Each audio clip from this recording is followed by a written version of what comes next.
The discussion now will concern itself with our long-term projects, which are listed on this easel over here. And we'll take them in precisely the same order in which they appear there. The first one is recruiting.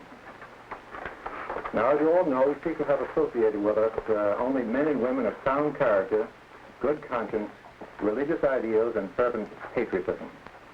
Our goal is to secure 1 million such members.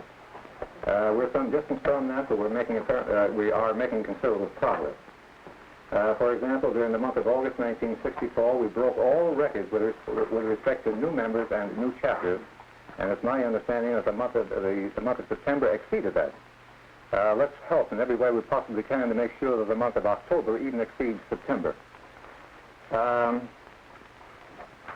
does anybody have any comments to make with respect to recruiting? Yes. Barney, I find that the book by John Stormer, None Dare Call It Treason, is a tremendous help in recruiting. I agree with you. It's been our experience that this is a very, very interesting book. None Dare Call It Treason by John A. Stormer. It's an interesting story, and I guess most of you are probably familiar with it. It was published during February of 1964, and with practically no mention in any of the major media communications, whether it's newspapers, magazines, book reviews, television, radio. And practically being unavailable in the commercial bookstores, it has sold to date approximately 6,800,000 copies, and has gone through its 20th printing.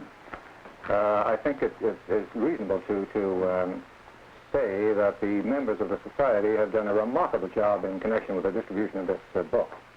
I might casually mention in passing that I do not know of a book, other than the Bible, that has a larger or more dedicated sales force. I think the members of the Society have done a remarkable job in distributing this book at Stormer's. Well, I guess we've covered that, so let's come to the next one, number 2 on our permanent agenda, and that is the movement to impeach Earl Warren.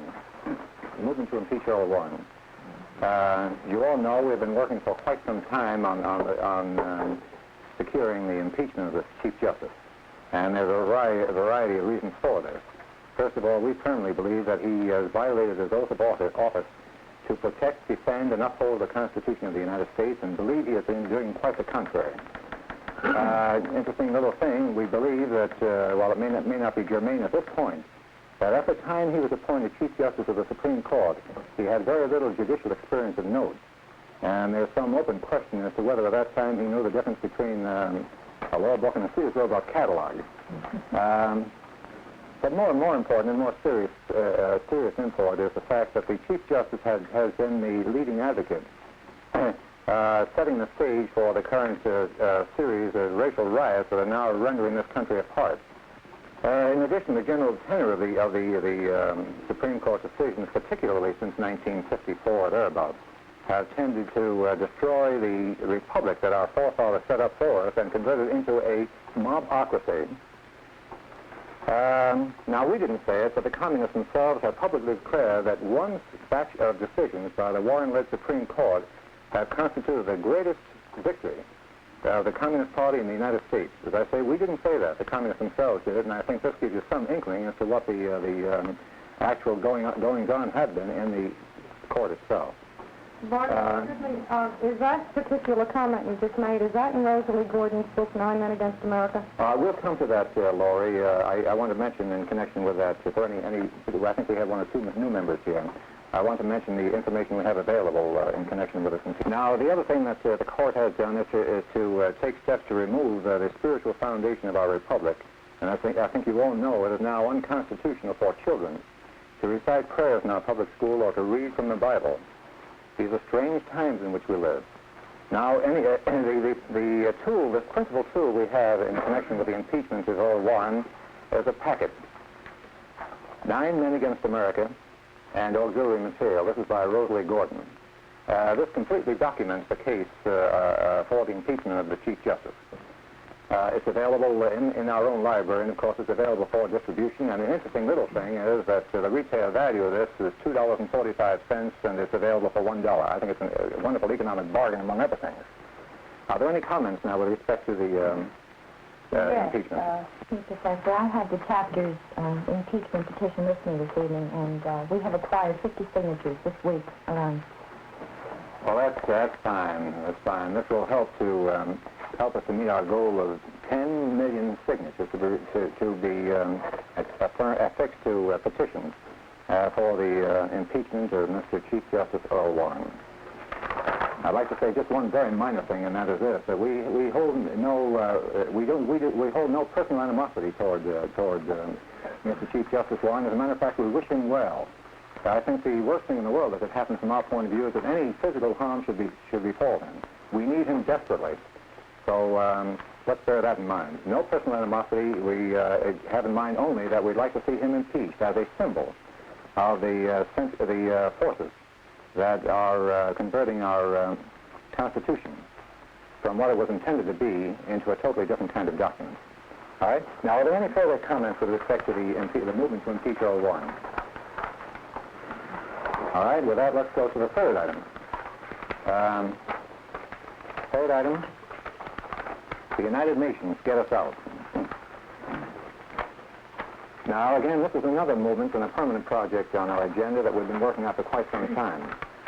We feel that the United States should get out of the United Nations for a number of reasons. Principal among these is a recognition of the fact that the United Nations was conceived by communists. It was organized by communists, it is controlled by communists, and it has been used and is being used to further communist objectives.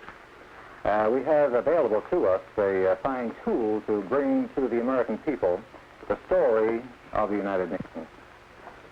It's G. Edward Griffin's The Fearful Master. And incidentally, this book came out only a month or two ago. It has gone through a first printing, a second substantially larger printing, and is now in a third still larger printing, and we can't get them fast enough. Are there any comments with respect to this item on the agenda? Why, this certainly is true. We are out of copies at the moment, and we've gone through at least 100 copies here at the library. Certainly we understand that the public is very ignorant on the subject of the UN, and that this certainly is a very good tool, this book by Ed Griffin, in alerting people to the vagaries of the UN, how it runs, who runs it, and so forth.